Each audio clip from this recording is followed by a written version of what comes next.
رسول اللہ صلی اللہ علیہ وآلہ وسلم نے اس لیے صحابہ کرام کو یہ باتیں سمجھائی تھی، اور اللہ ذو الجلال نے توفیق بھی دی، ان صحابہ کو سمجھ بھی آئی۔ اللہ کی رحمت سے مایوس ہونے کا حکم کیا ہے؟ جو کلی طور پر اللہ سے مایوس ہو جائے یہ کافر ہو جاتا ہے، اور جو انسان کلی طور پر مایوس نہیں ہوتا، اس سے کم مایوس ہوتا ہے، یہ گناہ بھی بہت بڑا گناہ ہے، اس کو کبیرہ گناہ کہتے ہیں۔ اس سے اللہ کی رحمت سے مایوس نہیں ہونا چاہیے، اور یہ سمجھنا بھی ضروری ہے کہ مایوسی آتی کیوں ہے۔ سب سے بڑا مایوس اللہ کی رحمت سے جاہل ہوتا ہے۔ کیسی جہالت؟ ابن عادل بیان کرتے ہیں کہ مایوسی اختیار کرنے والا جاہل، اس کا پہلا رویہ یہ ہے کہ وہ اللہ کی قدرت سے جاہل ہوتا ہے۔ وہ سمجھتا ہے کہ اللہ یہ کام تو نعوذ باللہ کر ہی نہیں سکتے، اس کو چونکہ اللہ کی قدرتوں کا پتہ ہی نہیں ہوتا، اس لیے وہ اس طرح کی بات سوچ سکتا ہے۔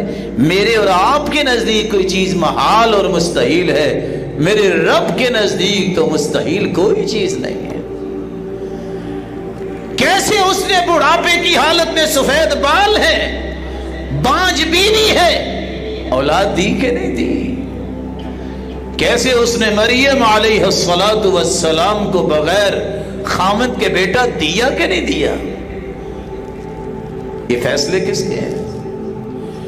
کیسے بند کمرے محراب میں بے موسمی پھلوں کا ڈھیر لگایا تو اللہ نے کیسے لگایا؟ سوچ سکتا ہے کوئی؟ مستحیل اور ناممکن کا لفظ انسانی ڈکشنری میں ہے، اللہ ذوالجلال کے ہاں کوئی بھی مستحیل چیز نہیں ہے۔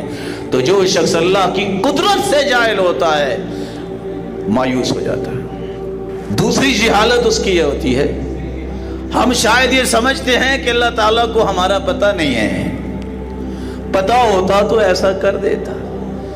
میں اور آپ بھی اپنے بارے میں اتنا پتہ نہیں رکھتے جتنا میرا مالک پتہ رکھتا ہے کہ تمہیں کیا چاہیے، تمہیں کیا نہیں چاہیے، تم کیا سوچتے ہو، کیا بولتے ہو، کیا کرتے ہو، اس سب سے میرا رب واقف ہے۔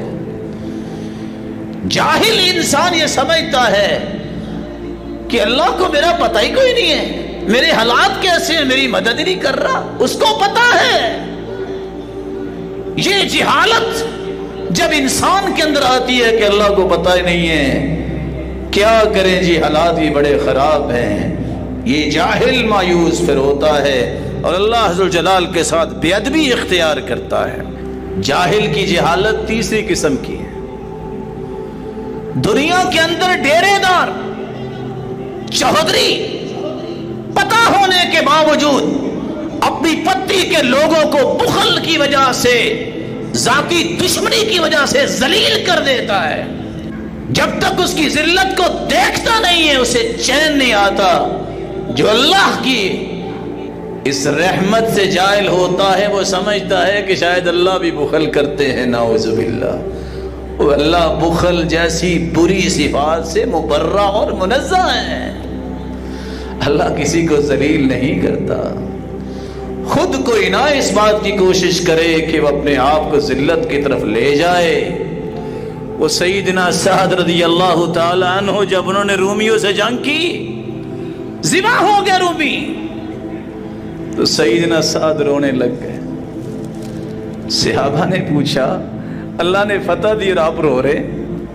کہا میں رو اس لیے رہا ہوں، یہ کتنی بڑی طاقت تھی اللہ کی نافرمانی کی، اور آج کیسے جانوروں کی طرح ذبح ہوئے پڑے ہیں۔ کاش ہی اللہ کی نافرمانی نہ کرتے تو ان کی طاقت کی کتنی شہرت ہوتی۔